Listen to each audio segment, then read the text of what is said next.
Hi, everybody. My name is Devereaux McClatchey. I'm president of Carney Sando and Associates. We have John Faubert, Beth McArdle, and Julie Landis all here with us as well. We are going to share with you for approximately 45 minutes some thoughts that we've tried to collect and be helpful here. And we're going to save the last maybe quarter of our time together for Q&A. So on that front, for the question and answer, you guys are doing Zooms yourselves, you're doing webinars, there's a number of ways that it can be handled. The way we've chosen to handle it here is to please try and reserve your questions until the end. There's a good chance we might have it within our presentation. We might get to the topic that's on your mind. But if we don't, there's a Q&A button towards the bottom of your screen that you should see. If you could just list your question there. And we as presenters, we have a running tally of all the questions we can see. And we'll just try and get to the ones that we see, thematically that are raised most often. Another issue or another tool that we're going to be incorporating here is there's that raise your hand feature. You might see at the bottom of your screen. A couple times, 2 or 3 times, we're actually going to present a question out for the entire group. There's a good number of you here. I think it's about 150 people. So when we do that, if you could please use the raise hand button, and we'll just try and call on a few of you to contribute to the conversation. We'll also not probably be able to call on everyone, just in the interest of time. But there are definitely some areas where we think you all can be at least as helpful, if not more, than us on some topics. So there is that feature there. Some other logistics real quick. We are just getting started with these webinars. We're going to be doing more. We're hoping to learn a great deal from what was shared today. But then please email us, any of the 4 of us or all 4 of us, with follow-up questions, feedback, constructive criticism, or if you want to volunteer as a case study yourself. We have found that just spotlighting certain schools and their process has been incredibly helpful for schools who have been particularly creative in this virtual process. So we're easy to reach via email or phone. Lastly, we are recording this session, so we'll be able to send that back out to folks if you were only able to catch part of it or you want to share it with any of your colleagues. We will gladly share a recording of the webinar. So next, in terms of what's coming up, we have a webinar that we've not put a date out yet, but we're going to be doing another webinar specifically around implicit bias in the virtual hiring process. Lawrence Alexander, some of you know, has really done some exceptional work in that area. He's put together some really good content. He's done a number of implicit bias workshops with some colleagues, both at colleges and independent schools, and has been thinking about how it might particularly apply in the online scenarios or virtual scenarios where there really isn't any in-person engagement. That will probably be hosted a couple weeks from today, but we will get dates out very soon. Lastly, we are deep in the planning process of virtual hiring conferences. We had initially thought that we were going to host 3 the end of this month. We've spoken to a number of you about the pros and cons of virtual hiring conferences. We've gotten some good ideas, also some constructive pushback about how they're maybe not as helpful as we first imagined. So we're wanting to launch them, but we want to do them where it's a real value to schools. Loosely right now, we are looking at either the last week in April, basically a couple weeks from today, and or the first week in May, hosting upwards of 3 virtual hiring events where we will simulate as much as we can the in-person hiring events, incorporating Zoom or similar technology for you to host your interviews.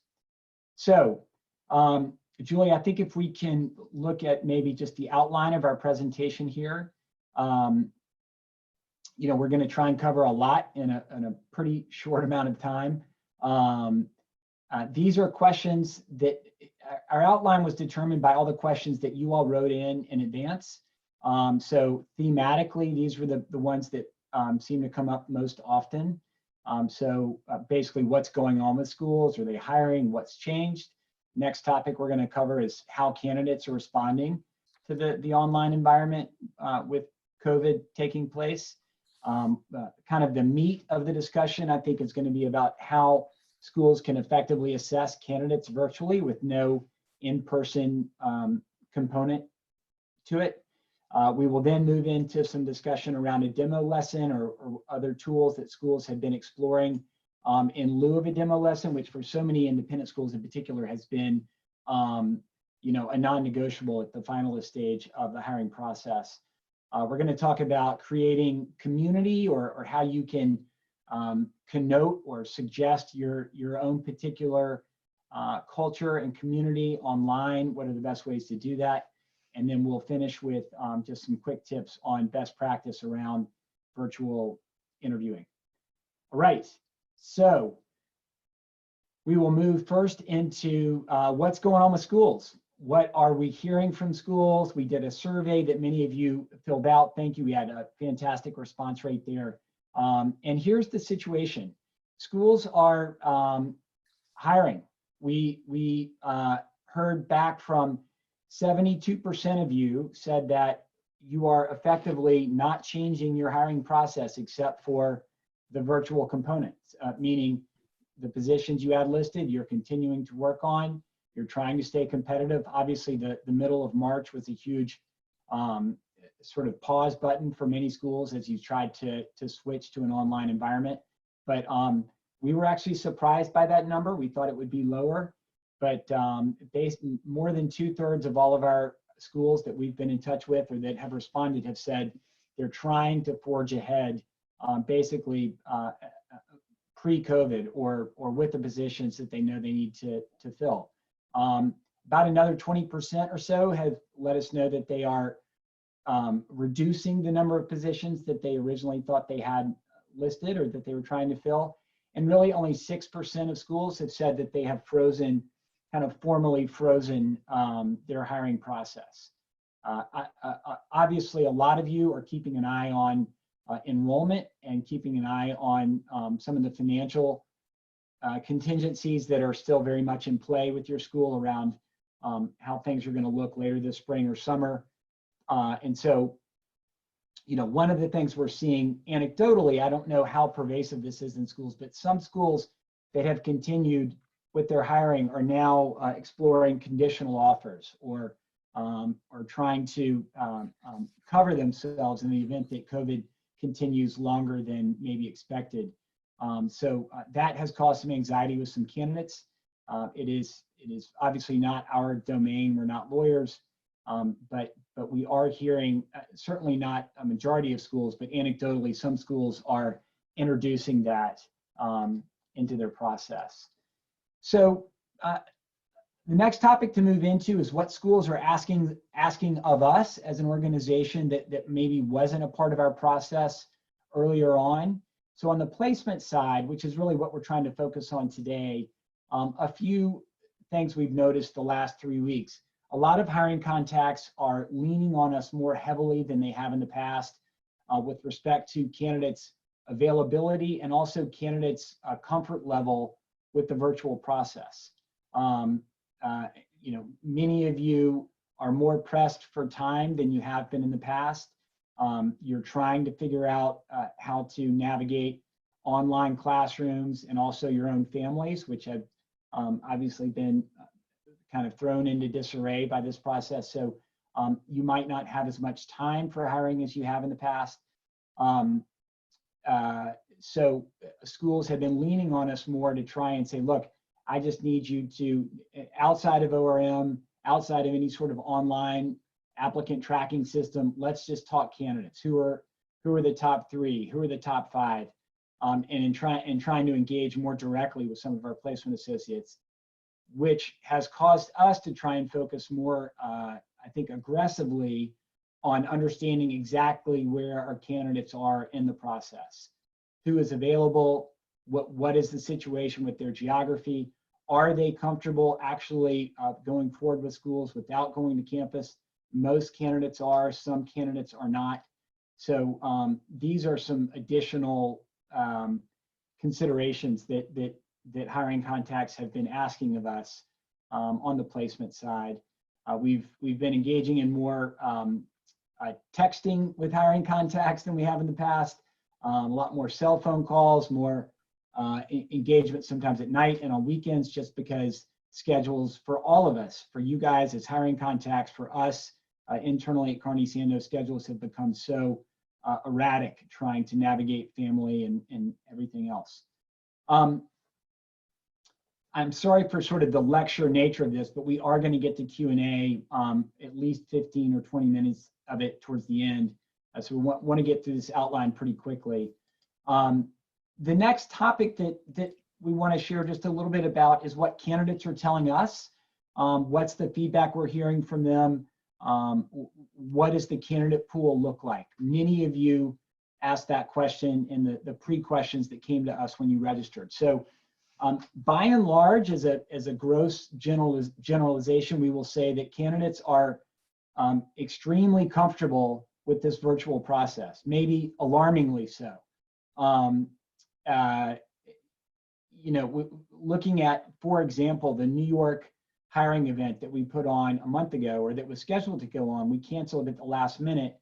Some of you maybe were registered, and it was right when COVID was breaking out really quickly. And we decided to transition it to a virtual event very quickly. I would give it kind of mixed reviews. I think there was some success there. There were some good interviews that took place. But one of the things we noticed was, about half of our schools canceled because they had to, and things were up in the air. We actually had a big uptick in candidate registrations. So candidates, very few canceled for the event, and many more registered once it went virtual. So as we have been engaging with job seekers and trying to figure out where folks are in their process, we are really hearing a loud chorus from job seekers that they are A-okay with the virtual process, by and large, very comfortable with variety of formats, whether it's Zoom or Microsoft Teams or anything else, any other medium that might be used. And so, good for you hiring contacts to know there are not many job seekers, at least competitive ones, who are not comfortable in this environment. Candidates are anxious. There's no question about that, particularly ones that are hearing about some conditional offers from schools. There's some anxiety from candidates around, are there fewer jobs out there now because of COVID? I think, John, you were talking to me and talking to the whole group actually about you're seeing some highly motivated candidates in some ways that it's good to know about that when you see that, maybe particularly on the admin side. Yeah, for sure. I mean, I think Devereaux's point, your points are well taken in that if a candidate has that kind of motivation to look, I think we're finding them being really confident in moving forward. Same on the school side. So we as a company are trying to get to the bottom of all of our candidates' motivations. If they were in grad school, or they decided to leave their job at the beginning of the year, or there's maybe something not right about their current situation, whether it's an under-enrolled school or whether it's the job isn't right, or they need to move for family reasons, to move locations. We're trying to drill down on the motivations to try to get the most motivated, frankly, job seekers. And Beth and I were talking about this earlier today. You as hiring schools using Carney Sando, looking in ORM, which is the main place where you see the candidates that we've referred, you might wonder yourself, is this person actually still looking if the referral came from February, if the referral came pre-COVID? I think using us as a resource to help you figure out who are the motivated job seekers in that list, and also knowing that if a candidate has in fact decided to stay put at his or her school, we're going to take that person off of the ORM list. So we're constantly adjusting that list of job seeking candidates in ORM, but also we can do that in person with you for any particular job. And I find that the work I'm doing in division head placement with the administrator jobs, a lot of these lower school head or middle school head jobs that Brian and I work on are needed positions. And so once the school says we need to fill this and the candidate has a motivation to do that search, we're finding that the pace is in fact quickening, and the decisive approach, building momentum, has been really effective for both the schools and the candidates. So there's actually quite a bit going on there. Yeah, I mean, overhearing some of y'all's conversations, I know that administratively, some of the jobs, certainly true that COVID has slowed down some hiring in certain positions, but in others, it's actually sped it up. I think what you guys have been talking about, it's felt even more competitive. Yeah, a lot of times it may be the sort of secondary job to the division head, or maybe the job that the school's considering adding and hasn't yet, or I think we're finding each school, of course, is making its own, cost benefit calculation of, is this a job that we need to fill, really want to fill, feel will be a value add to the school? And once the school makes that determination and moves forward, the candidates then are responding, I think, quite favorably if it's a job that seems like a hard lead, a real opportunity. And the candidates are, I think, really kind of being quite responsive to what's out there in the country right now. It's been actually fairly busy in some areas. So probably the lion's share of your questions that came in ahead of time, there were a bunch, but so many of them had to do with this big topic of assessment. How do you assess a candidate without being able to meet that person in person, without being able to have him or her come on campus and just get that sort of intangible body language and see someone eye to eye. So we've tried to put together a matrix of different tools to keep in mind. Most of these have been provided by you all. We've said all along, we're not really experts here, but what we can do is aggregate information that we hear from schools. So the following list, which we're about to share, has been based on some fantastic feedback we've been hearing from dozens and dozens of schools since early March, as you all have been trying to navigate this incredibly difficult process. So, the key on this assessment piece is really just trying to find ways to engage more deeply in your interviewing than you otherwise might in the past in your kind of pre-campus interviews.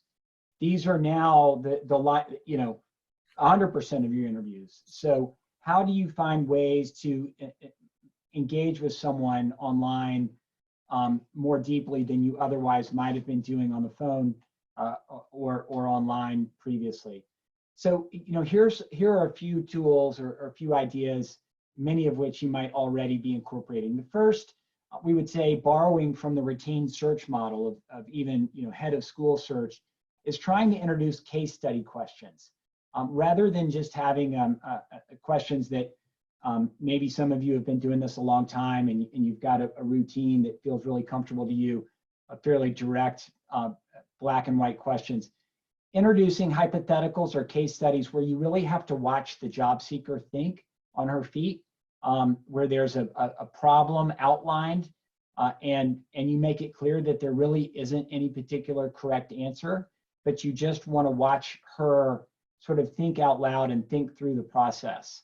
When we initially prepared this presentation, we had 11 different case study scenarios prepared to share with you all. There's no way we would cover, we would get through even 40% of our presentation today if we actually did that. So we're happy to share those out in an email or a document.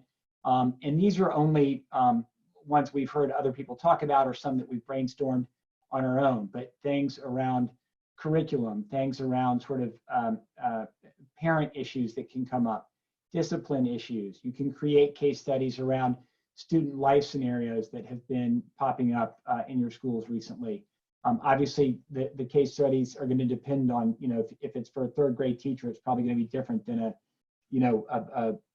dean of students at a 9 through 12 boarding school. But really, the beauty of these case study questions is watching people think on their feet and allowing for some really pregnant pauses. Online, it can feel quite awkward to not hear any exchange or hear sort of watch the body language, but really trying to get a little more comfortable with some quiet, even some silence as the job seeker works through these issues. We've had some debate internally at Carney-Sando about whether it's prudent to send these case studies in advance or not. There's a difference of opinion on that. I don't think there's any one correct answer, but whether they're sent to the candidate ahead of time or not, we would encourage you all to begin to incorporate hypotheticals or case studies into your interviewing process. Another piece that might be self-evident, probably is, but a few schools last week were saying they were grateful we brought up the issue, so we'll bring it up here. And that is to pretty aggressively incorporate COVID into your interviewing process.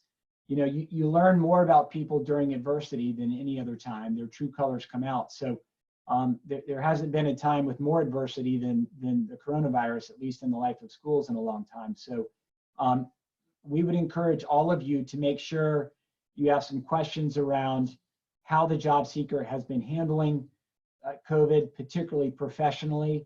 Has the person been proactive in her school community in terms of coming up with solutions?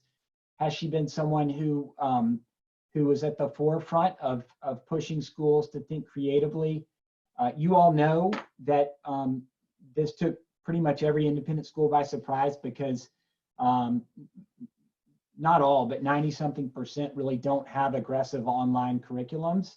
You know, it's very much an in-person type engagement. So schools had to do 180s, and as you all know, in the middle of March, make some huge changes very quickly.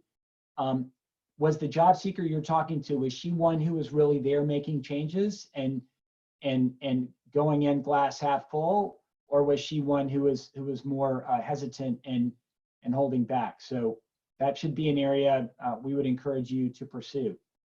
We also think deeper referencing than might traditionally be a part of your routine, we would strongly encourage, without the in-person component and without the longer on-campus interview days. If you have maybe traditionally followed up with a couple references as after the fact, right? You've kind of made up your mind, and you just to dot your I's and cross your T's might have called a reference or two. We think it would behoove schools now to more aggressively reach out to references, maybe before decisions are made. And if it were one or two, now maybe 3, 4, or 5, where you can really try and get a fuller picture of the job seeker. That is more work, we understand that, but it can help round out some questions that you otherwise might not be able to dig into without the in-person component. We also think it's worth, for folks who have not already done this, broadening your interviewing team. So, you know, if you think about the head of school search model or retained search, there's always a search committee, whether it's 6 people or 10 people or 12 people.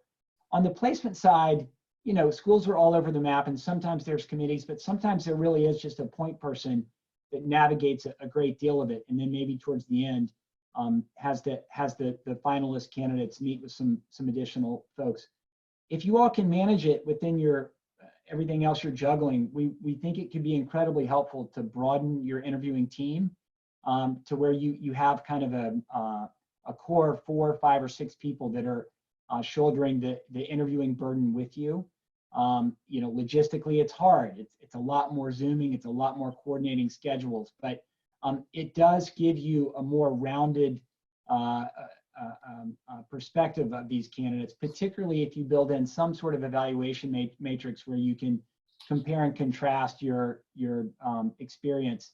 Ideally, if you have the time, you might have scenarios where you can interview these candidates both in a group, right? So there's 3 or 4 or 5 of you interviewing a finalist at the same time, but then also individually, where you have your own time with the candidate, and then you circle back with your team and compare.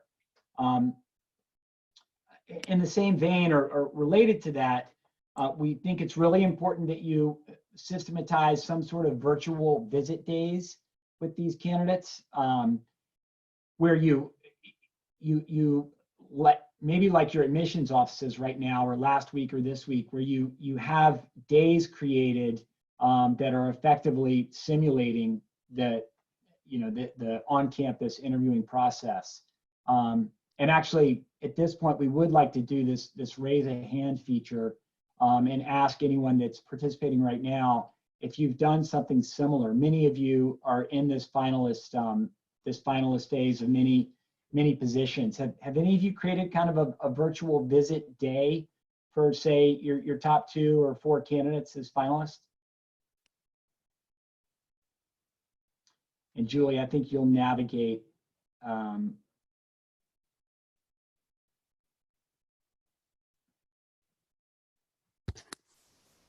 if you if you're unmuted, that means you're kind of called on, so to speak. If you could just introduce yourself and then share out to the group. Yeah, so this is Zoe Schwam, Portland School in Long Island. We didn't do like an on-campus virtual tour or anything, but we did go through where we gave the candidate a Zoom link, and then the different members sort of logged in and logged out depending on who was scheduled for that day. So it was the similar structure to who was interviewing, and then we did our writing sample that we normally do on campus. We did that with a Google Doc. So we sort of kept the exact same structure, but now that you mentioned the virtual tour, I think it'd be nice if someone sort of walked them around campus with the cam while they were on the screen as well, so they could ask questions. But we only did one interview, so. Great, thank you, Zoe. Yeah, and that's actually, it was a little later in our outline, but we'll just jump to it. We've heard from a couple schools that really enthusiastically were quite happy with this idea of, one person had an iPad and their campus was formally closed, but she was still able to walk around campus and sort of introduce the 3 finalist candidates, to the campus, what it looked like, what it felt like.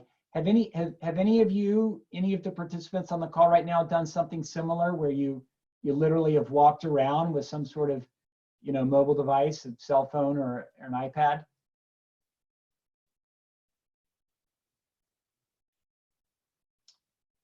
Allison? Hi, everyone.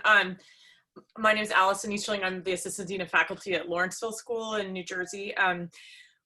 So I'm kind of answering your question. We didn't have someone walk around with an iPad, but we, like a lot of schools, have had to go to virtual revisit days for our enrolled students. And so our admissions office created a number of videos, different parts of school, different sort of interviews with groups of students, with different people on campus. And so we were actually able to reuse a lot of what our admissions office had created for our enrolled families, and we were able to recycle some of that for our candidates. And that's actually been really helpful. Great. Thank you, Allison. Beth McArdle, I know actually you were planning on talking about that, just how important that piece of it is. Yeah, I mean, I think, if you don't have an opportunity while you're conducting the interview with the candidate to walk around, I think having those videos captured that you can share with candidates can really be a valuable tool. And also for those finalist virtual days, on the candidate side, that really feels like a finalist visit, right? It could be your typical finalist visit. Maybe they've already had Zoom interviews with chairs, Zoom interviews with the deans of faculty. And that's really where, as Devereaux had mentioned earlier, that you can expand the community to meet with the candidate, whether, I've heard of some schools, that's where they're going to bring in the HR representative to talk. If you're that far along in the process, and this is really kind of a finalist day, that maybe there's an opportunity for someone in the HR benefits department to talk to the candidate about their questions for that. That could also be, and they'll transition to the next topic, if there's going to be a demonstration lesson, to make sure that the candidates know what that demonstration lesson, if there's a predetermined topic, that they're prepared for it, or if they're expected to create and demonstrate their own capabilities and have that planned. Some things that I've heard from candidates is really asking for guidance there so that they're prepared on the day. And also those long virtual visit days, it's a long day. And so planning breaks whether, it is going to be important, because the candidate, usually they're going to be on campus and be able to walk around and enjoy being on campus, but being in front of your laptop all day, if it's an 8-hour day or multiple meetings, to plan breaks for the candidate to regain their thoughts and prepare. So I think it's the preparation and the organization is really going to showcase your school before the candidate engages on this finalist day. And then also it's an opportunity for members of the community to meet with them and gather their feedback. So I think treating it as a finalist visit is what's exciting for candidates, but it's also a great information sharing opportunity. Thanks, Beth. Thank you, Allison. And Julie, you're going to kill me, but I'm going to skip around on the outline just a little bit, because I feel like we're already into one of the last topics, and that is how do you best convey your community virtually? We've been talking to a lot of schools lately and just sort of reminding them, based on feedback we're hearing from candidates, that it's always a two-way street when you interview. You are interviewing job seekers and trying to figure out who's best for your school, and they're doing the same thing. And where the rubber hits the road for candidates traditionally is that finalist interview, where they are on campus. And what they do on those days is they meet with a bunch of you. Traditionally, they do demo lessons, but then they also do some things on their own, right? They drive around the town. They might have their spouse or their kids with them. They might ask, more sort of casually, some teachers they meet, what it's like at the school. They try and get a sense for the weather, the community, real estate, activities for kids, that are either affiliated with the school or affiliated with the town. So we really want to remind schools and hiring contacts that now that that's no longer an option, that job seekers are having to make these decisions with often not only the ability to not be on campus, but also not even see your town, not engage with that kind of je ne sais quoi of the feel of your place. And so many of you work in schools that are in really cool little towns or unusual environments that have their own special appeal. We want to remind you all to try and somehow capture that. Now, it's impossible to do it perfectly over a computer two-dimensionally on a screen, but again, we're talking to a dean of faculty 2 weeks ago where she took a candidate she was most excited about on a car drive virtually, through the town. That leaves were already, the flowers were already sort of coming up some, and it was kind of mid-spring, and she was bragging about the little community outside of the school. These job seekers are incredibly nervous about making these transitions without being able to go there in person. So we really want to understand, one of the biggest points we wanted to convey today was that any creativity you all can employ to help these job seekers appreciate the special kind of eccentricities of your school and also your larger community, wherever you might be in the country or the world.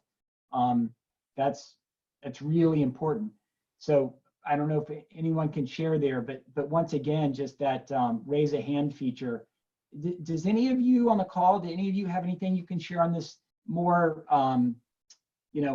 more subjective point or intangible point of how you can allow your community feel to seep through in a virtual process?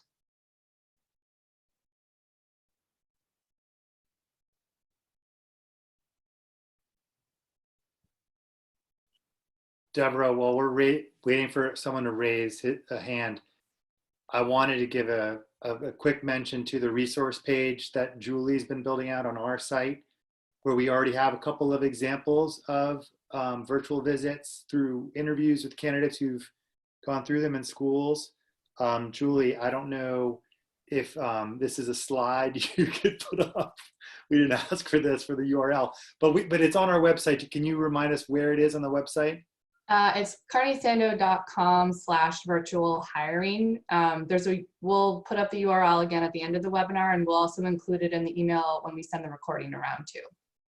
Because there was one example that I had that is in fact in the page where a candidate had gone through 2 virtual days, and she was describing to me how one of them felt incredibly salesy and one of them felt incredibly evaluative, and just how different they felt to her.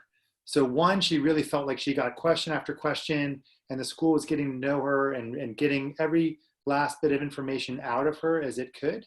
And the other one, she felt like they were just showing her town and the school and the people, and it was much more, a marketing kind of approach. And I think she felt at the end that I think if both schools had been a little bit more, I mean, both jobs were good jobs. She was excited about both. I don't think it really made her decision, but some balance, right? As the process evolves to make it more salesy, more kind of come hither as you move along. Whereas in the beginning, it's more kind of assessment, evaluation, and then you really want the candidate to feel like she knows the place and the people and the town and the buildings and whatever you can do. That's a way to kind of just reflect back on your process as you build it. We also appreciate that some of you might be listening to this and feeling hamstrung because your campuses are entirely closed. All schools, at least that we know of, are not conducting classes, in person. But schools are different in terms of whether they have actually formally closed the grounds of their school. Some, they're actually roped off, and it is forbidden to get on the campus grounds at all. Others, that's not the case. Some of you actually live on campus right now. So again, thinking more of the candidate's perspective, and once it gets to that last round, if in fact, and it looks like it is going to be in place for another month or 2 or 3, if it turns out that the in-person component remains unavailable, we just so much want to remind our hiring contacts that it can make the difference in hiring someone or not, how sensitive you are to the more family-oriented, community-oriented concerns or questions some of these candidates may have. They're always, when they visit schools in person, they have questions around housing that they might be a little bit nervous to ask in the earlier stages. They have questions around sort of vibe of faculty that they're nervous to ask in the earlier stages. And they tend to do a lot of homework on their own after the more formal interviews and these finalist visits. So one change, or at least maybe change in thought, the way that you all approach hiring, is to remember this is no longer available to them.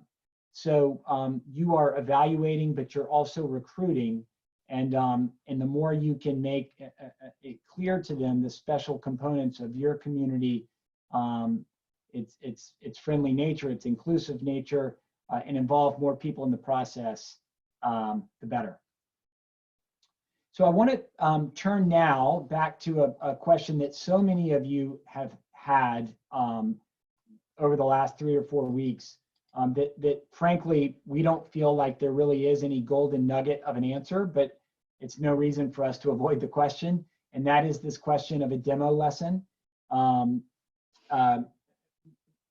I don't really know of an independent school where that isn't a traditional part of the process. There are some international schools we work with that have been hiring virtually for a long time, so they've not had necessarily the benefit of an on-campus demo lesson, but so many of you, that's been a big component. So what do you do now that that's no longer available? Well, we do know a number of schools have taken the leap and tried to do it virtually, right? They have tried to simulate as best they can a situation where a candidate is in fact engaging with a subset of students online, usually Zoom, but not always, where they either give a lesson or at least there's some sort of interaction that they can watch.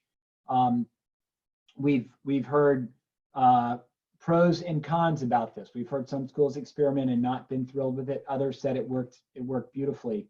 A couple reminders. One, I'm sure you all know this, but important to say anyway, there's some major privacy issues here. So if in fact you do go that route, please make sure you not only get specific sign off from your head of school, but also that there's been some legal oversight. Some schools have already created some waivers with respect to going down this road. We again are not lawyers. We're not giving any formal advice here except to say that it's an area to be cautious with. But we have heard of some success stories of these demo lessons done virtually with students. In the absence of that, we wanted to remind you all of it might seem like a subtle point, but one that's really important. Very few teaching candidates have historically had videos of themselves teaching in a classroom.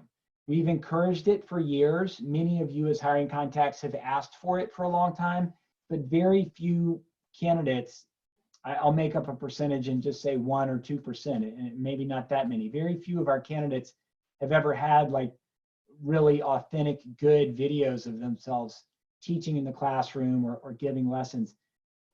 Just in the past 4 weeks, the world has been turned upside down where most teachers now, this is how they are teaching.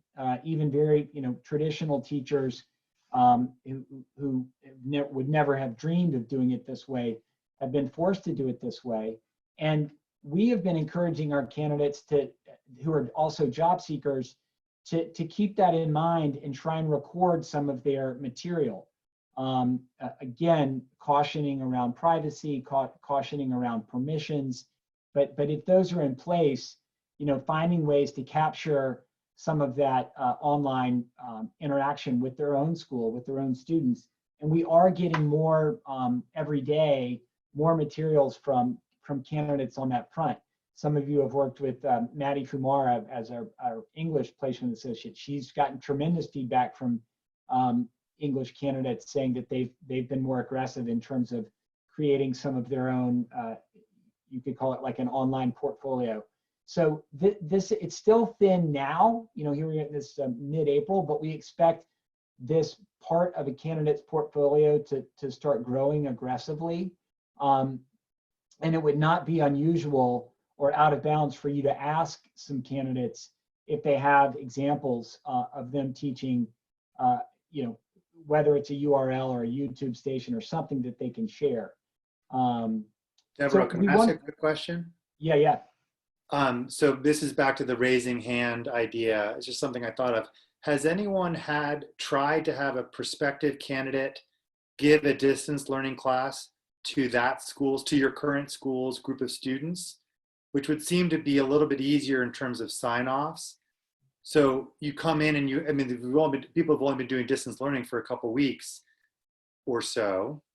And so has anyone already gotten to that stage and said to this candidate, can you guest teach one of our classes?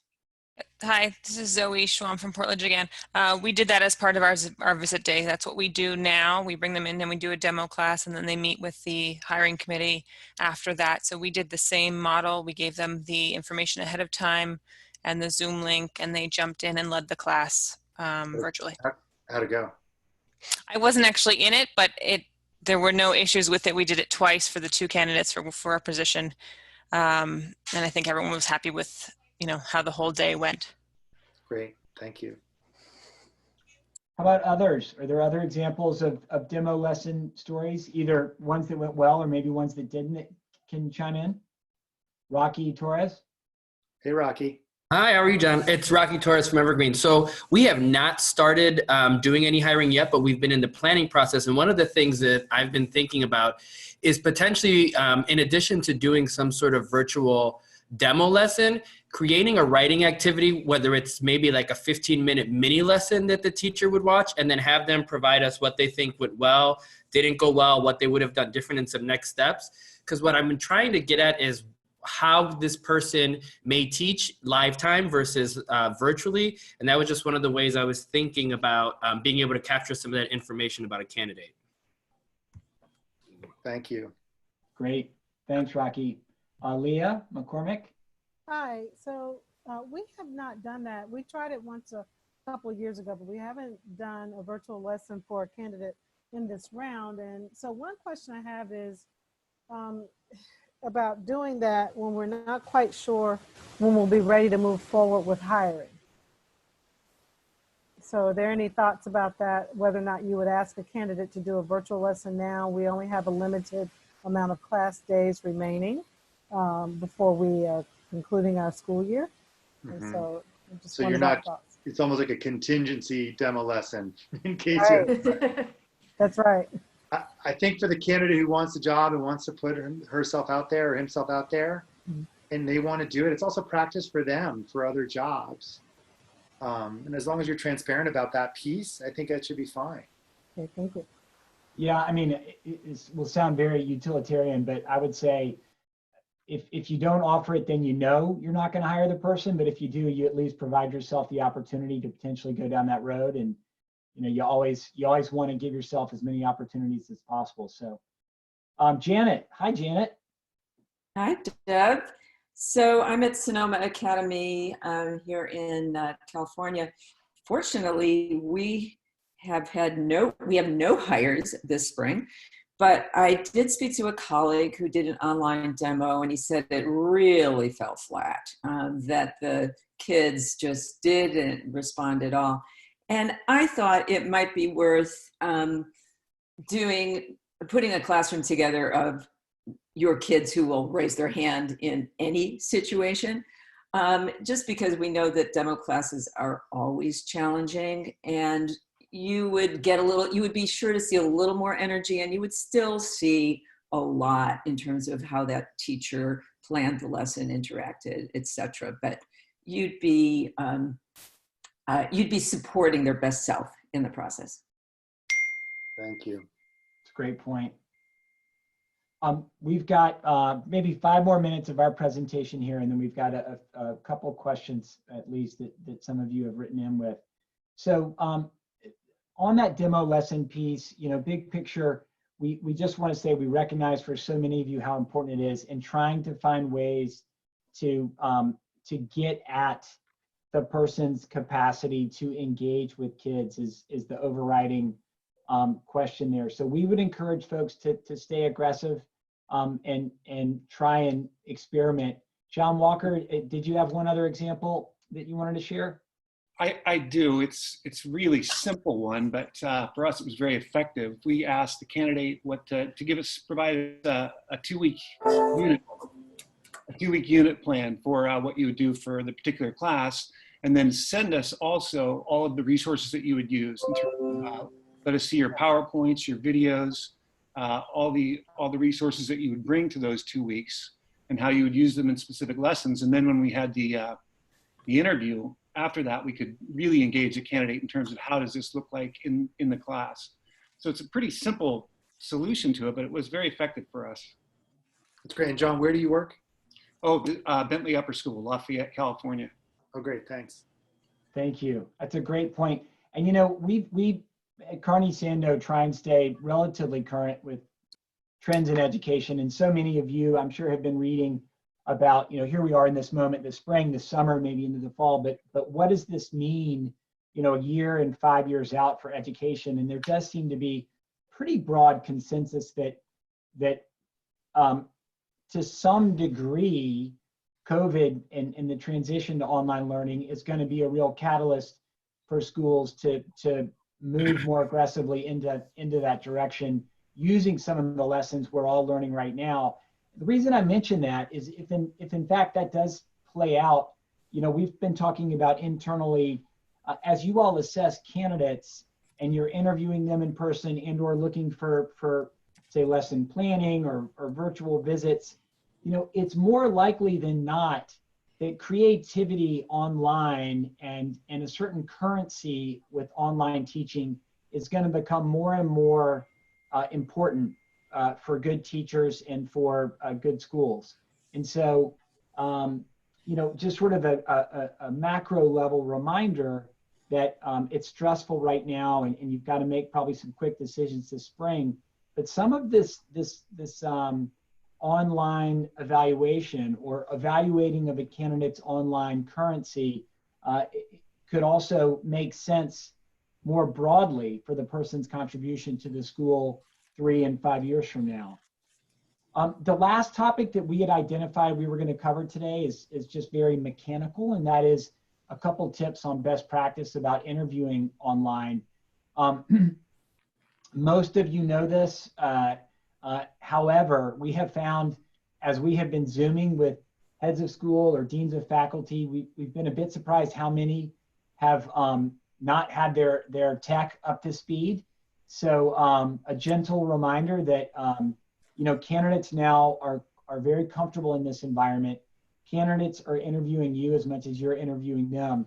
So it is not impressive if you know, your audio just simply doesn't work, or if your lighting, you're in a corner and can't really be seen, or your attire is suggests that you're not taking the interview as seriously as maybe you actually are. So we don't mean to wag our finger, because most of you, I'm sure, know this, but just based on some feedback we've heard from candidates the past few weeks, we want to remind folks that, you know, be on time. If it's a 3 o'clock interview, please log on at 2:58. You know, all the traditional things that you advise your friends as job seekers to think about are just as true, or if not more true, online. Don't be typing or at least loudly while you're interviewing, or indicate that you're distracted by something else on your screen. You know, look right at the camera if you can, rather than over at somewhere else on your screen. A very common issue that I'm probably doing wrong right now, but is this idea of lighting. You know, you want the light coming at you rather than behind you. Is just I think there's a Tom Ford piece in the New York Times from a couple days ago about, you know, best tech setup we can send around. But it's very straightforward about lighting. You just want to be seen, you want to be heard clearly. And the really poor audio, you could have an otherwise fantastic interview, but candidates will get back to us and they'll say sometimes, you know, it seemed like a great school, really nice person, but I couldn't hear half of what she was saying. And it can sink an interview. So we're giving obviously the exact same advice to our candidates. I'm sure some of you who are engaging in it right now have seen maybe on the candidate end some folks who could use stepping up their game with their online presence. But it is really important to keep in mind. Yes, John. Can I chime in? I agree with those points, and this actually dovetails nicely with a question that we got from Lori Perry in the Q&A about whether we are doing webinars for candidates. And we are, and this will be for sure something we'll talk about with candidates, because I think that's probably more of an issue with candidates in some ways in schools who aren't as always thinking about some of these pieces. The thing I would add here about the video etiquette or the video interviewing etiquette actually relates more to the full day video day, where I've heard some candidates say, I was like in front of the screen the entire day, kind of like there wasn't a break or as many breaks or some sort of thought given towards breaks. I think of one candidate who had 8 hours straight on a video Zoom for a finalist day, and she got it done. But you know, there's some of those pieces too, as you roll your other folks from your community in through the Zoom, just being mindful of that, the break for the candidate is a good idea as well. So. Thank you. Yeah, we've got probably the way, Lori, we're going to handle it is by subject area. We've debated pretty aggressively internally the best way to do these webinars for candidates, but ultimately I think it's going to be a series over the next 2 weeks in the same way that we'll be doing for schools. So we've got just a few minutes left. We would encourage anyone, if you have questions, to just write them in the Q&A piece. It's one of the buttons at the bottom. And I believe the way it's set up is that we as panelists can see it, but maybe not everyone else. Yeah, can I jump in on one of them, Devereaux? Because one of them I accidentally moved over to answered. We had a great question from Brendan Wolf about the COVID topic, using that as like a talk about adversity kind of thing. And the comment/question was, if a candidate has, a disability or, some thing that would put that person at a disadvantage vis-a-vis that question. I think that the idea was more about using that as a thought tickler, if you will, for that kind of adversity question. And of course, if someone cannot answer that specific question about adversity or time and adversity, you would give that person, of course, an option to use a different example of whatever they've come up in their life on the adversity front, in terms of like how you react in that moment. So thanks for the question, and really more of a comment from Brendan Wolf. Thanks. Okay, just looking at some other questions that are coming in here. One is about the hiring conferences. Josh Pretzer, we appreciate it. We would love to say that these virtual hiring events are seamless. That would be disingenuous. We have spent probably too much time debating internally the best way to roll them out. I don't know if anyone on the call right now was a part of the New York event. We got very mixed feedback. There were some schools that thought it was fantastic and had 9 scheduled interviews throughout the day, exactly like they would otherwise. In fact, as they said, better. They never had to, leave their office. And others felt like it was clunky, felt like it felt so much more distant, that the whole point of our conferences really is that in-person, in-touch feel. So what we're thinking is the real advantage that would be offered is the regionality of an event. So for example, if we had a West Coast virtual hiring conference, the idea is that any candidate that would be attending would be vetted as someone very proactively interested in the West Coast, and also vetted in terms of being very proactively available. What we're hearing from school contacts is a frustration around, getting interested in a candidate who might not be as available as she initially might have indicated, and or not as open to the geo that she had indicated that she was. And so the thinking is that a virtual event that's geo-specific really would be helpful to schools in saying, look, here's a slate of 100, 500 candidates, whatever, that you can go through just as you always have, who we have vetted and made sure are available and interested in this particular region. And